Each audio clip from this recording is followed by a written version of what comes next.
شب قدر والی رات میں آسمان سے فرشتوں کی قطار اترتی ہے، لگاتار فرشتے اترتے ہیں، جبریل امین تشریف لاتے ہیں، حکم ہوتا جبریل جاؤ مقبول ترین فرشتوں کو لے جاؤ، اس رات میں جو ہاتھ دعا کے لیے اٹھے ہوئے ہوں ان ہاتھوں سے جا کر مصافحہ کرو۔ فرشتے تلاش کرتے ہیں دعا کرنے والے ہاتھ کہاں ملتے ہیں۔ تنزل الملائکۃ والروح، فرشتے اترتے ہیں، جبریل امین تشریف لاتے ہیں۔ بعض علماء کا قول ہے فرشتوں کی ایک جماعت آتی ہے، بعض علماء نے لکھا ہے سیدنا عیسیٰ علیہ السلام اترتے ہیں، جاؤ امت محمد الرسول اللہ صلی اللہ علیہ وسلم کے اعمال دیکھ کے آؤ۔ حدیث پاک میں آتا اللہ پاک نے فرشتوں کو شب قدر کی رات میں پیدا فرمایا، اللہ پاک نے آدم علیہ السلام کی تخلیق کا مادہ اسی رات میں جمع فرمایا، اللہ پاک نے لیلۃ القدر والی رات میں جنت کو پیدا فرمایا، جنت کو آراستہ فرمایا، لیلۃ القدر والی رات میں اللہ پاک نے جنت میں درخت لگائے۔ سیدنا عیسیٰ علیہ السلام کو آسمانوں پہ اسی رات میں اٹھایا گیا، اور لوگوں زندگی میں وہ راتیں پھر آ پہنچی، آؤ مانگو جس نے مانگنا ہے، کہیں ایسا نہ ہو سر بسجود ہوں مگر عزم میں پختگی نہیں، اور قائل بندگی تو ہوں قابل بندگی نہیں۔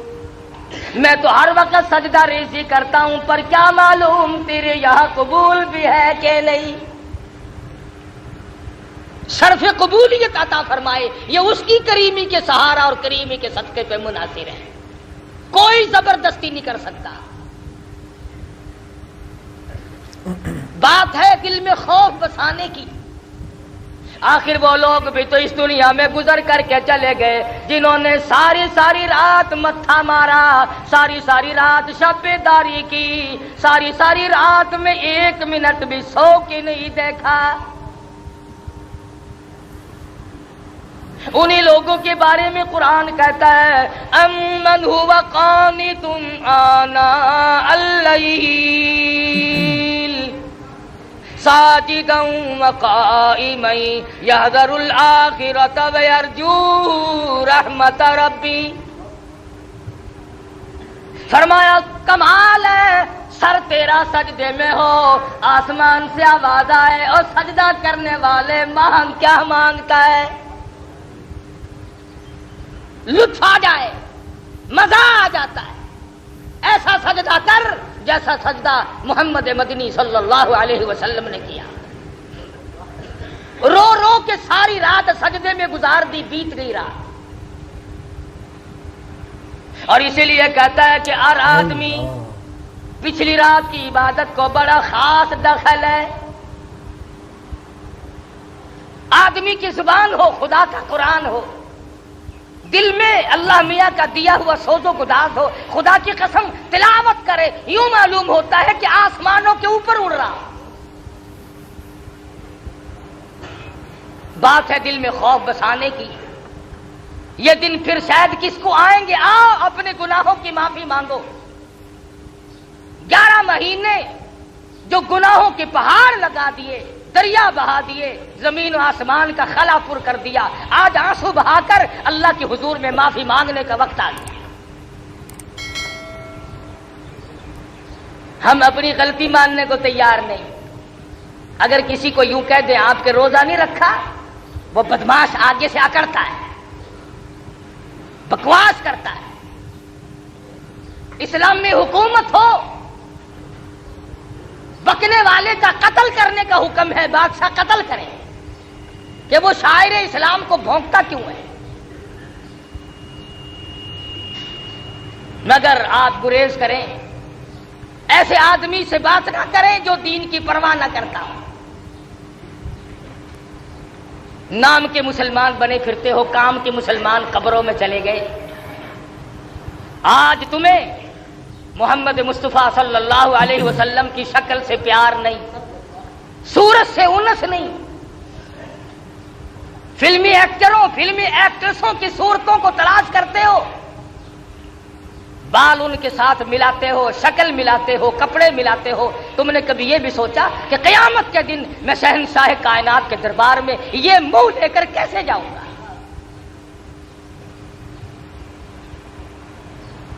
صحابہ کرام رضوان اللہ تعالی علیہ مجمعین میں سے جس سے غلطی ہوئی فوراً رجوع کیا. ماعز سلمی رضی اللہ تعالیٰ عنہ صحابی ہے، گناہ ہو گیا، زنا ہو گیا، خطا کر بیٹھا، کسی نے دیکھا نہیں، کسی نے پکڑا نہیں، کسی نے غیبت نہیں کی، شکایت نہیں ہوئی، گرفتاری کے وارنٹ نہیں آئے، گورنمنٹ محمد مصطفیٰ صلی اللہ علیہ وسلم کی پکڑ کر نہیں لے گئی. دربار رسالت میں حاضر ہوا، عرض کرنے لگا یا رسول اللہ میرے ماں باپ قربان ہو جائے، انی قد ہلکت، میں ہلاک ہو گیا، میں مارا گیا، میں گناہ کر بیٹھا. محمد مدنی صلی اللہ علیہ وسلم نے اس کی طرف سے رخ پھیر لیا. شاید جذبات میں آ کر کوئی بات کرتا ہو، وہ دوسری طرف آ کھڑا ہوا، پھر حضور نے اس طرف سے منہ پھیر لیا، پھر وہ اس طرف آ کے کھڑا ہو گیا. پھر حضور نے پوچھا خواب کی بات تو نہیں؟ کہنے لگا نہیں نہیں، بیداری میں زندگی میں مجھ سے گناہ ہو گیا، اور اللہ کے پاک پیغمبر میں گناہگار ہوں، میرے ملحوظ قدم اللہ کی پاک زمین پہ نہیں گرنے چاہیے.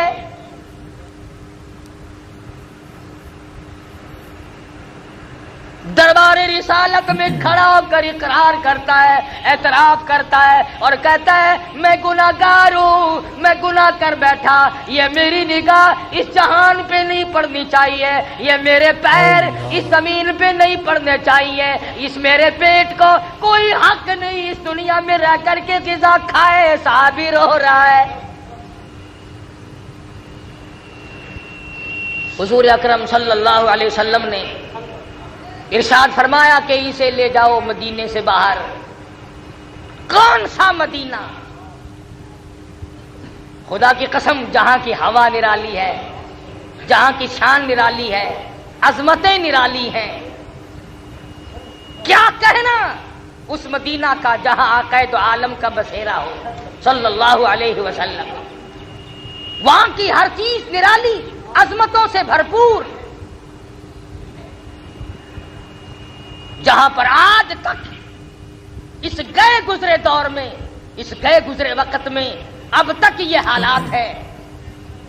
مولانا قاضی احسان احمد شجابادی سبقید رحمت اللہ علیہ فرماتے تھے کہ ہم نے بیٹھ کر کے کھانا کھایا، ہم نے ہڈی چوس کے پھینکی تو ایک بدو کے چھوٹے سے بچے نے اٹھا کر چوسنی شروع کر دی. ہمیں ترس آیا، ہم نے پاس بٹھایا، کھانا کھلایا، اور بعد میں ہم نے کہا بیٹا ہمارے ساتھ پاکستان چلو، ہم تجھے روٹی بھی کھلائیں گے، کپڑا بھی پہنائیں گے، شادی بھی کریں گے، مکان بھی دیں گے. اس بچے نے کہا سب کچھ دو گے؟ کہ ہاں. کہ تمہارے یہاں سب کچھ ملتا ہے؟ کہ ہاں. معصوم بچہ کہتا ہے قاضی صاحب کی طرف اشارہ کر کے کہ اچھا سب کچھ ملے گا؟ کہ ہاں سب کچھ ملے گا. کیا تمہارے ملک میں یہ گنبد خضرا بھی ہے؟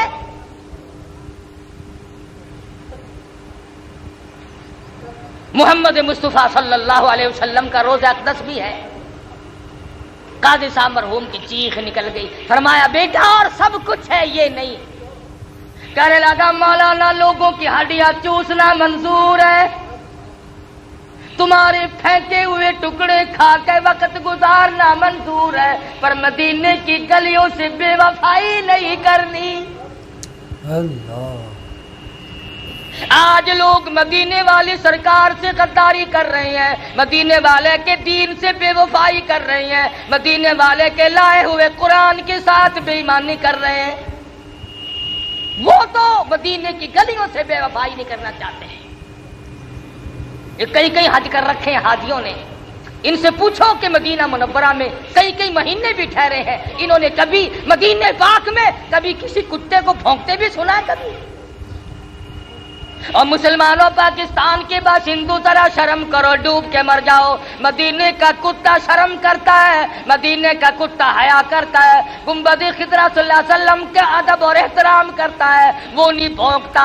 ہمارے یہاں کئی لوگ مسلمان کہلا کر، مسلمان کے گھر میں پیدا ہو کر نبی کے قرآن کو، نبی کے صحابہ کو بھونکتے رہتے ہیں۔ کتنے لوگ ہیں جو امام الانبیاء محبوب کبریا حضرت محمد مصطفیٰ صلی اللہ تعالی علیہ وسلم کی اہلیہ محترمہ، ہم سب مومنوں کی اماں سیدہ عائشہ صدیقہ کو بھونکتے رہتے ہیں۔ کون ایسا صدیقہ جس کے صدقے میں تجھے تیمم ملا، جس کے صدقے میں تجھے پاک دامنی ملی؟ ارشاد فرمایا مدنی کریم صلی اللہ علیہ وسلم نے، ایسا صدیقہ نہ ہوتی تو دین ناقص رہ جاتا، ادھورا رہ جاتا۔ اور تو اور جو لوگ ان باتوں کو اٹھاتے ہیں، آؤ تھوڑا سا اشارہ کر دوں، سیدہ عائشہ صدیقہ اور سیدہ فاطمہ الزہرا رضی اللہ تعالی عنہما، ماں بیٹی دونوں ایک جگہ بیٹھی ہوئی ہیں۔ خاتون جنت فاطمہ الزہرا رضی اللہ تعالیٰ عنہا فرمانے لگی، امی جان، خالہ جان، میرا مرتبہ آپ سے بڑا ہے، اس لیے میں پیغمبر کی بیٹی ہوں، آپ ابو بکر صدیق رضی اللہ تعالیٰ عنہ صحابی کی بیٹی ہے۔ عائشہ صدیقہ رضی اللہ تعالیٰ عنہ فرمانے لگی، بیٹی میں تسلیم کرتی ہوں، آپ امام الانبیاء کی لخت جگر ہیں، نور نظر ہیں، آپ پیغمبر صلی اللہ علیہ وسلم کی بیٹی ہیں، ٹھیک ہے میں صحابی کی بیٹی ہوں، لیکن بیٹی ایک بات تو بتاؤ، یہ تم نے خود اپنے ابا سے سنا ہوگا، قیامت میں جس کا نکاح جس کے ساتھ ہوگا وہ اس کا دامن پکڑ کر جنت میں جائے گی۔ فاطمہ الزہرا نے تسلیم کر لیا اور کہنے لگی، میں نے اپنے ابا سے یہ بات سنی ہے۔ پھر عائشہ صدیقہ رضی اللہ تعالیٰ عنہ فرماتی ہیں، اے میری بیٹی، اے فاطمہ، پھر یاد رکھو، ٹھیک ہے تم پیغمبر کی بیٹی ہو، میں صحابی کی بیٹی ہوں، لیکن یاد رکھو جب جنت میں داخلے کا وقت آئے گا تو حضرت علی صحابی کی انگلی پکڑ کے جائے گی جنت میں، میں امام الانبیاء کا دامن پکڑ جنت میں جاؤں گی، میں نبی کے ساتھ جاؤں گی، تو صحابی کے ساتھ جائے گی۔ تو صحابی کا خوف عرض کر رہا تھا، آج ہمیں اپنے رشتہ داروں کی موت پہ رونا آ جائے گا، درد کرم میں غم میں رونا آ جائے گا، لیکن اپنی روح سیاہی پہ، اپنی بدعمالی پہ کبھی رونا آج تک نہیں آیا۔ اکیلا بیٹھ کے کبھی رویا کر، کبھی ان آنکھوں سے پانی بہایا کر جو جہنم کی آگ کو بجھاتی ہے۔ صحابی کہتا ہے، یا رسول اللہ، میرے یہ منحوس قدم اس زمین پہ نہیں پڑنے چاہیے، مجھے سنسار کرو۔ حضور صلی اللہ علیہ وسلم نے حکم دے دیا، صحابی کو مدینہ منورہ سے باہر لے گئے، پتھر مارنے جب شروع کیے تو خون نکل کر ایک دوسرے صحابی کے کپڑوں پہ پڑا، اس کی زبان سے کوئی گستاخی کا کلمہ نکل گیا، حضور اکرم صلی اللہ علیہ وسلم تک پہنچا۔ آپ نے فرمایا، خبردار ماعز سلمی کو کچھ نہ کہو، آج اس نے وہ توبہ کی ہے، اور کسی نے دیکھا نہیں، کسی نے پکڑا نہیں، کسی نے قانون نہیں لگایا، کسی نے شکایت نہیں کی، اللہ کے خوف سے ڈر کر، اللہ کے عذاب سے ڈر کر خدا کر اقرار کیا، توبہ کی۔ اور لوگوں، ماعز سلمی نے آج وہ توبہ کی ہے، مدینے کی 12,000 کی آبادی پہ جنت واجب ہو گئی۔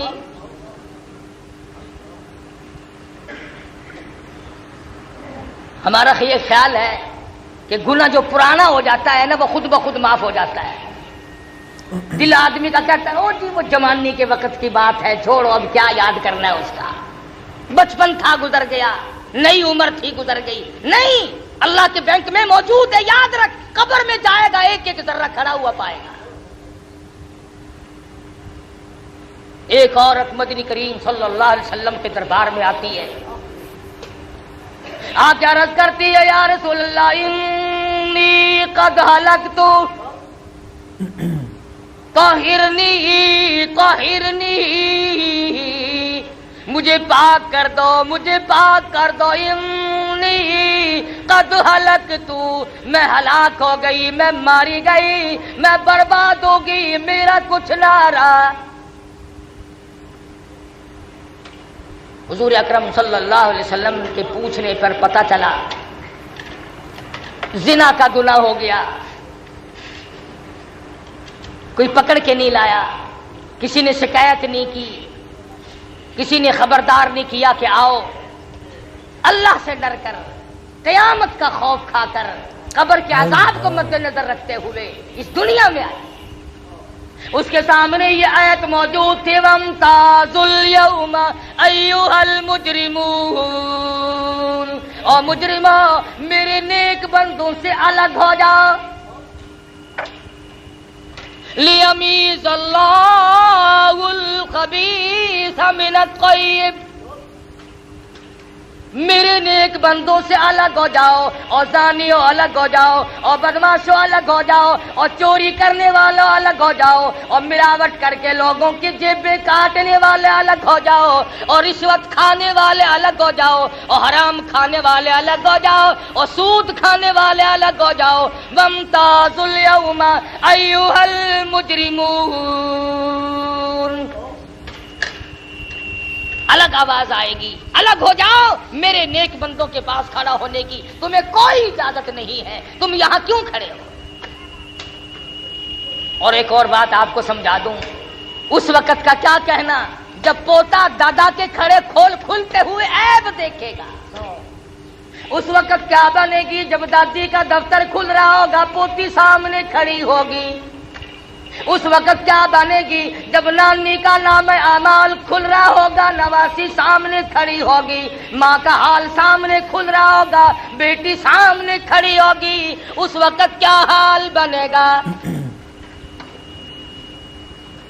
اس لیے ان حضرات کے دلوں میں پہلے سے خدا کا خوف آیا, اللہ کا ڈر آیا, دل و دماغ میں بسایا. جانتے تھے دنیا میں جو مصیبت چاہو اٹھا لو, عذاب معاف کرا لو, توبہ کر لو, استغفار کر لو, یہ سارے کام دنیا میں ہوتے ہیں. آخرت میں جا کر کے پھر جزا اور سزا دو ہی مقام. عورت ذات ہو کر آج عورتوں کو یہ فکر نہیں کہ میری نماز صحیح بھی ہے کہ نہیں, مجھے کلمہ بھی صحیح آتا ہے, کہ ایک دوسری عورت کو کلمہ سنا کر کے نہیں دیکھتی کہ ایسا نہ ہو اگر میرا کلمہ غلط ہوا تو میرا ایمان کہاں ہوگا. عورتیں کلمے کی طرف توجہ نہیں دیتی, نماز کی طرف توجہ نہیں دیتی. تمہیں معلوم ہے مرد ہو یا عورت ہو, جس نے جان بوجھ کر نمازوں میں بے پرواہی کی, قیامت کے دن خنزیر کی شکل بنا کر اٹھایا جائے گا. کچھ لوگ سوال کریں گے الہی یہ کون ہے, جواب ملے گا آخر الزماں پیغمبر کے بے نماز امتی ہیں. آج لوگ بے پرواہ ہوئے بڑے پھرتے ہیں, شہری کھا کے سو گئے, فجر کی غائب کر دی, شام کو کھانے پہ لگے رہے, مغرب کی غائب کر دی. آپ کو معلوم ہے رمضان شریف میں جتنا نیکی کرنے پر ثواب زیادہ ملتا ہے, نماز قضا کرنے پر, روزہ چھوڑنے پر گناہ بھی اس سے ڈبل ملتا ہے. تو یہ صحابیہ ہے جو خوف خدا کھائے ہوئے ہے, رو رہی ہے, کہتی ہے طہرنی, مجھے پاک کر دو, انی قد ہلکت, میں ہلاک ہو گئی, میں ماری گئی. حضور اکرم سب کہو صلی اللہ علیہ وسلم نے پتہ لگایا, معلوم ہوا عورت پیٹ سے ہے, حمل سے ہے. فرمایا اگر تجھے سنسار کیا گیا تو تجھ کو اگر اسلامی سزا دی گئی تو یہ پیٹ میں جو بچہ ہے یہ بھی مر جائے گا, اس کے قتل کا کون ذمہ دار بنے گا. اور مسلمانوں میرا تیرا سارے جہان کا, فرشتوں کا, پرندوں کا, آسمان والے فرشتوں کا, سب کا نبی اس بچے کے قتل سے ڈرتا ہے جو عورت کے پیٹ میں ہے. ہم اپنے ہاتھوں سے اپنے بھائیوں کو قتل کر ڈالتے ہیں. کہ جا کے دیکھ لو جیلیں بھری پڑی ہیں, ان میں ایک بھی کسی سکھ کا قاتل نہیں, ان میں ایک بھی کسی کراڑ کا قاتل نہیں, ان میں ایک بھی کسی ہندو کا اور غیر مسلم کا قاتل نہیں. کوئی ماں کا قاتل ہے, کوئی سگے بھائی کا قاتل ہے, کوئی چچا کا قاتل ہے, کوئی بھائی کا قاتل ہے, کوئی باپ کا قاتل ہے, کوئی بیٹے کا قاتل ہے. یہ مسلمان ہے. مدنی کریم صلی اللہ تعالی علیہ وسلم نے ارشاد فرمایا, آدمی مسلمان جب مسلمان کی طرف ہتھیار اٹھاتا ہے فوراً ایمان اس کا رخصت ہو جاتا ہے. کہاں ہیں وہ لوگ جو کلمہ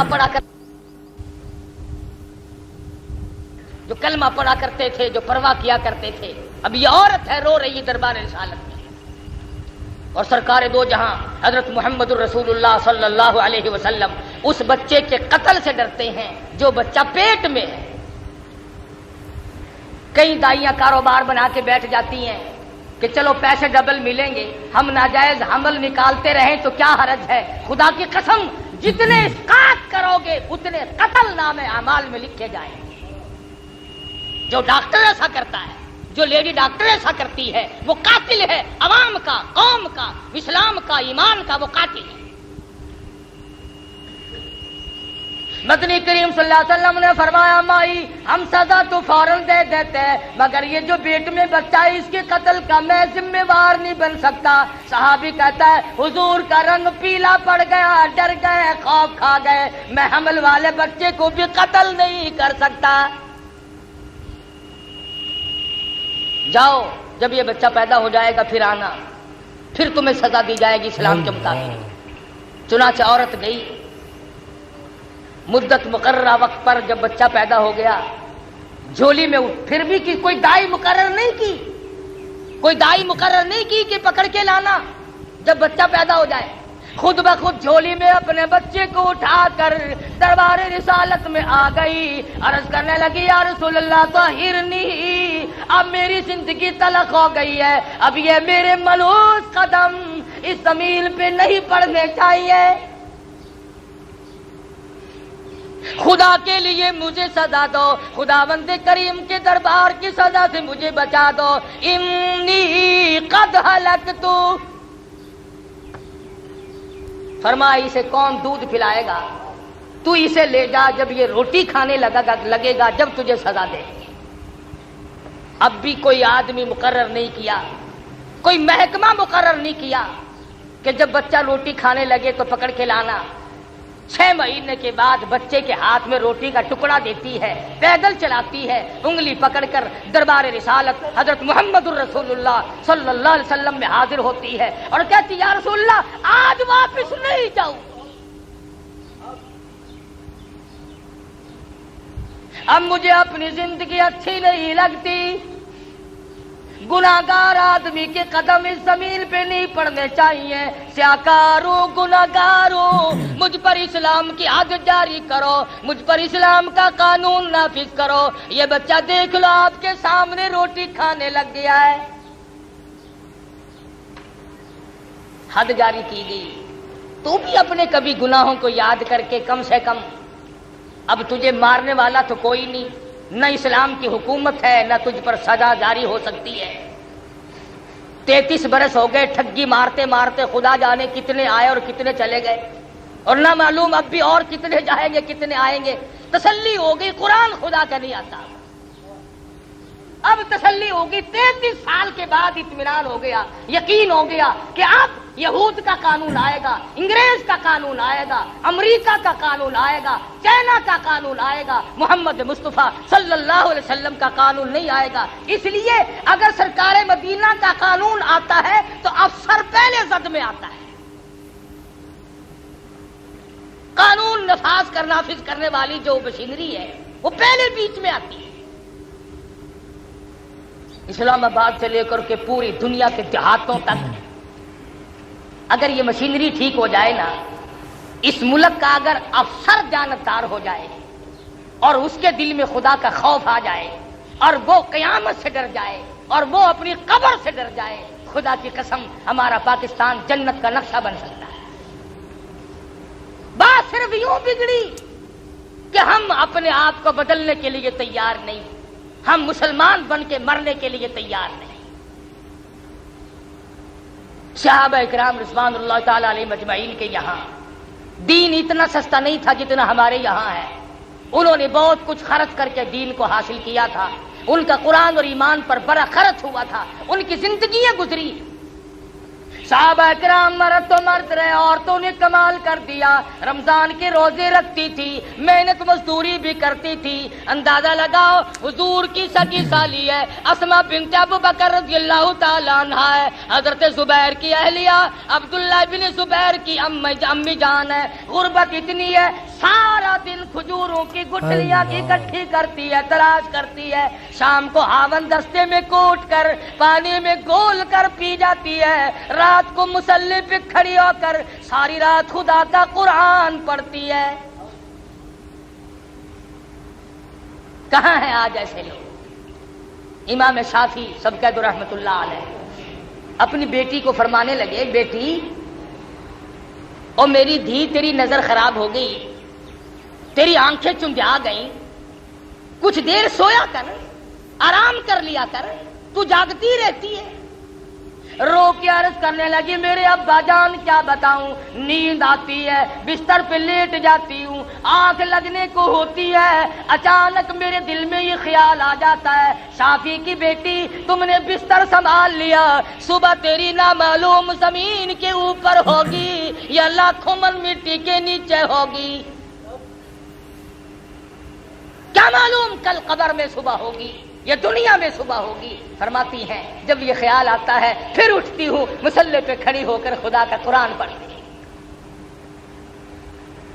آج ان مردوں سے اللہ کا قرآن چھن گیا، تلاوت کی توفیق نہیں رہی، عورتوں کو توفیق نہیں رہی۔ اور جسے ایک سپارہ آتا ہے اگر وہ ایک سپارہ روز پڑھے تو 30 پارے 30 دن میں نہ ہو جائیں گے۔ خدا کے قرآن کا دیکھنا بھی ثواب ہے، سننا بھی ثواب ہے، پڑھنا بھی ثواب ہے، عمل کرنا بھی ثواب ہے، اس کا حاصل کرنا بھی ثواب ہے۔ حدیث پاک میں آتا ہے اگر کوئی آدمی قرآن کریم سیکھنا شروع کر دے اور 4 آیتیں سیکھی، موت آ گئی، حضور پاک صلی اللہ علیہ وسلم نے فرمایا قبر میں فرشتے اس کو خدا کا قرآن پڑھاتے ہیں۔ تو نیکیوں کا وقت ہے، آخری ہفتہ شروع ہو رہا ہے اب۔ فرمایا شب قدر رات جو ہے بڑی برکتوں والی رات ہے، 21ویں 23ویں 25ویں 27ویں 29ویں رات میں تلاش کرو۔ ایک دوسری حدیث میں فرمایا نبی کریم صلی اللہ علیہ وسلم نے 20 اور 22 اور 24 اور 26 اور 28 رات میں تلاش کرو۔ جس کو 10 رات کا جاگنا نصیب ہو جائے، فرمایا 832 برس 4 مہینے جاگ کر عبادت کرنے کا ثواب مل جاتا ہے 10 راتوں کے جاگنے میں۔ مگر کون جاگے؟ مغرب کے بعد 2 نفل پڑھنے مشکل ہو جاتے ہیں۔ آج کل تو لوگ تراویح سویرے پڑھتے ہیں، جیسے اللہ پر احسان کرتے ہیں کہ ابھی وقت ہوا نہیں، پہلے اذان دے دیتا ہے ملا خدا کی نماز نہیں پڑھاتا، لوگوں کی نماز پڑھاتا ہے۔ ابھی وقت نہیں ہوا پہلے اذان دے دیتا ہے۔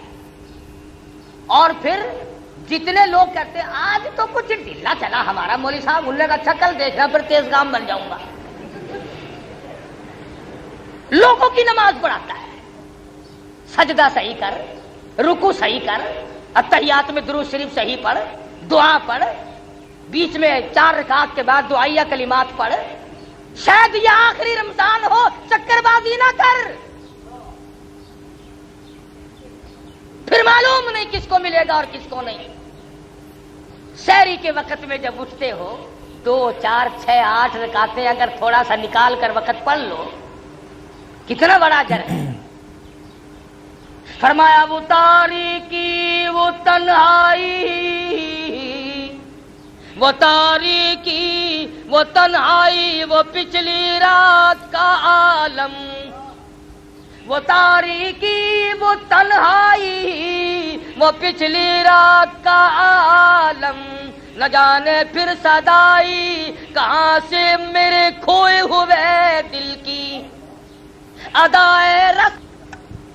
بڑے مزے ہیں، رات کو تو 2 رکعت پڑھ کے تو دیکھ۔ اور کبھی ایسا ہوتا ہے کہ تڑپ سی دل اللہ کے حضور میں تو ہو اور تیرا پروردگار ہو، اس کا خزانہ ہو اور تیری جھولی ہو، مانگ اللہ سے جو کچھ مانگنا ہے۔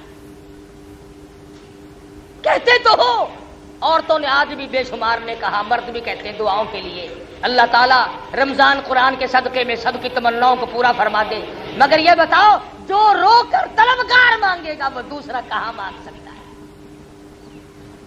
اپنی اغراض کے لیے، اپنی تمناؤں کے لیے، اپنی حاجتوں کے لیے اٹھو، رات کو اٹھو اور اس وقت میں سے کچھ سیکنڈ نکال کر یا پھر افطار کے وقت. ہمارا تو سارا وقت ضائع ہو جاتا ہے ادھر ادھر گپے مارنے میں، سامان رکھنے رکھوانے میں، بچوں کو اٹھانے بٹھانے میں. نہ، سکون سے روزہ افطار کیا کر، اللہ پاک سے مانگا کر، اپنے ایمان کی سلامتی مانگ، اپنے ماں باپ کی بخشش کی دعا مانگ، اپنے عزیزوں اقربا، ساس سسر، دادا دادی، نانا نانی اور تمام عزیز و اقربا کے لیے بخشش کی دعا مانگ. مالک کا خزانہ تیرے لیے بہ رہا ہے. اس لیے خداوند کریم نے فیصلہ کر دیا، فرمایا وَإِذَا سَأَلَكَ عِبَادِي عَنِّي فَإِنِّي قَرِيبٌ أُجِيبُ دَعْوَةَ الدَّاعِ إِذَا دَعَانِ فَلْيَسْتَجِيبُوا لِي وَلْيُؤْمِنُوا بِي لَعَلَّهُمْ يَرْشُدُونَ. میرا بندہ جب مجھ سے مانگتا ہے میں اس کے قریب ہوتا ہوں. وہ جتنا گڑ گڑا کے مانگتا ہے، ایک حدیث میں آتا ہے میرا بندہ جب مانگتا مانگتا رو پڑتا ہے پھر میں اپنے دامن سے اس کے آنسو صاف کرتا ہوں. بات ہے ساری یقین کی. اگر مدنی کریم صلی اللہ علیہ وسلم کی زبان پہ یقین آ جائے، اللہ کے قرآن پہ یقین آ جائے، نبی کے فرمان پہ یقین آ جائے تو یہ ساری باتیں حل ہو سکتی ہیں. ورنہ رمضان اور قرآن غیر کا کیا لگتا ہے؟ ہزاروں مرتبہ آئے گا، ہزاروں مرتبہ چلا جائے گا. ایک ایک سیکنڈ کی قدر کرو، ایک ایک رات کی قدر کرو، ایک ایک دن کی قدر کرو، ایک ایک گھنٹے کی قدر کرو. خدا کی قسم روزے دار کے منہ سے قیامت کے دن جو خوشبو آئے گی غیر روزہ دار سر پٹک پٹک تباہی کر لے. یقین جانیے میدان حشر میں اللہ پاک اس گھبراہٹ والے دن میں جب روزے داروں کی مہمان نوازی کرے گا، خدا بند کریم جب دعوت کھلائیں گے دوسرے لوگ رو رو کے مر جائیں گے. 20ویں روزے سے اعتکاف کا وقت آ رہا ہے. عورتیں اپنی گھر کی کوٹڑی میں یا مکان کے کسی کونے میں اعتکاف کر سکتی ہیں. فالتو بات کرنا، گھر کا کام کاج کرنا جائز نہیں. رات دن تلاوت کرے، درود شریف پڑھے، استغفار کرے، ہر وقت اسی جگہ سویا کرے. عورتیں بھی اعتکاف کر سکتی ہیں. مرد اگر مسجد میں اعتکاف کریں بہت بڑا ثواب ہے. جامع مسجد میں اعتکاف کرے گا تو 500 اعتکاف کا ثواب ملے گا. معتکف کے بارے میں حضور اکرم صلی اللہ علیہ وسلم نے فرمایا کہ اللہ پاک یوں فرماتے ہیں کہ جو میرے دربار میں بیٹھ گیا وہ میرا بن گیا، میں اس کا بن گیا. فرمایا وہ میرا مہمان ہے، میں اس کا میزبان ہوں، اور مہمان کی فرمائش کو میزبان کبھی موڑا نہیں کرتا. اس لیے اعتکاف کا بہت بڑا ثواب ہے. اللہ پاک کے یہاں بہت بڑا اجر ہے. مسجد میں مرد بیٹھے 20ویں روزے کی عصر کی نماز کے فوراً بعد بیٹھ جائیں اور جب تک عید کا چاند نظر آئے وہ مسجد میں رہیں. پیشاب پخانے کے لیے جا سکتے ہیں، کلام نہ کریں، باہر مسجد سے نکل کر کسی سے بات نہ کریں، تلاوت کریں، اللہ اللہ کریں، نیند آ جائے سو جائے اور ورد وظیفہ پڑھتے رہیں. بہت بڑا اجر و ثواب ملتا ہے. تو یہ چند باتیں میں نے آپ کے سامنے اس لیے رکھی کہ مدنی کریم صلی اللہ علیہ وسلم کے ارشاد کے مطابق فرمایا قدردانوں کے لیے تو ایک بات اور ایک حدیث کافی ہے کہ رمضان کے مہینے میں اللہ کے قرآن کا نزول ہوا. لوح محفوظ سے آسمان دنیا پہ خدا کا قرآن آیا. کون سا قرآن؟ جو قبر میں کام آئے، حشر میں کام آئے، پلسرات پہ کام آئے، جنت میں داخلے کے وقت کام آئے، جہنم سے نجات کے وقت کام آئے. محمد مصطفیٰ صلی اللہ علیہ وسلم کے حوض کوثر کا پانی جس کے صدقے میں ملے وہ اللہ کا قرآن ہے. اس کی تلاوت کرو، محبت سے سنو، محبت سے پڑھو. اللہ پاک مجھے اور آپ کو عمل کی توفیق عطا فرمائے. خداوند کریم نے ہم پر یہ فضل فرمایا ہے کہ ہم زندہ اور جاگتے ہوئے اور تندرست اس مہینے میں اور جمعے کے دن میں بیٹھے ہیں، موجود ہیں. اللہ کچھ کمانے کی توفیق عطا فرمائے.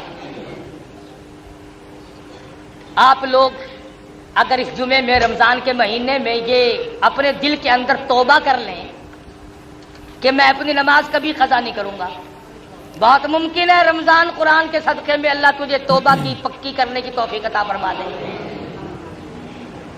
آج یہاں بیٹھا بیٹھا کوئی جوان توبہ کرنے میں آج کے بعد داڑھی نہیں منڈواؤں گا، مدنی کریم صلی اللہ علیہ وسلم کی صورت سے صورت ملاؤں گا، صحابہ کی صورت سے صورت ملاؤں گا، اہل بیت کی صورت سے صورت ملاؤں گا، خدا کی قسم بہت ممکن ہے کہ رمضان قرآن اور جمعے کے صدقے میں بہت ممکن ہے اللہ تعالیٰ اس جوان کے سارے گناہ معاف کر دے۔